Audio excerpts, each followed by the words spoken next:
dekat gigi orang. Bismillahirrahmanirrahim.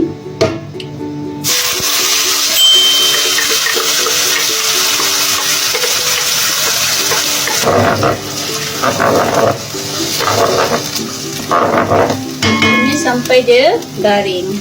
Ya, bismillah. Patutnya kena tumis ni dulu.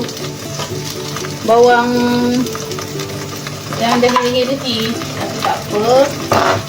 It's okay. Bismillah. Masak lagi.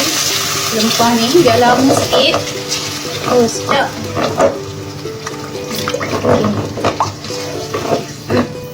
Ni ikan ni aku dah basuh dengan air asam dengan limau sebab ikan ni hanyir, so kita kena cuci lebih sikit lah.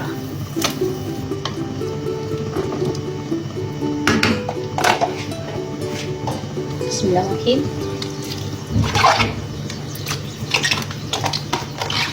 Kita masukkan tomato, terus dengan cili Kalau korang suka letak cili banyak, letaklah.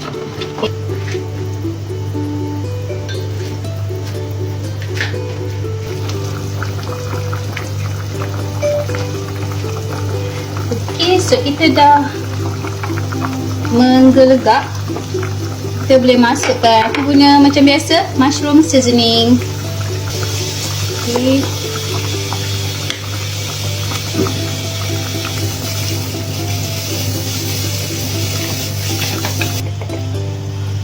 Nanti boleh rasa.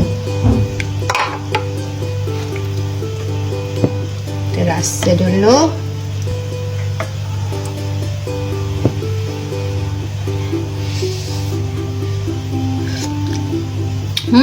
Cukup rasa.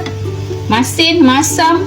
Manis ada sebab tak letak gula. Kalau siapa-siapa yang suka manis, bolehlah tambah gula ke apa ke. Okay. Yang ni aku letak tabur daun sup. Ada sikit tadi. Jadilah. Semoga bermanfaat. Jangan lupa like and share. Okay.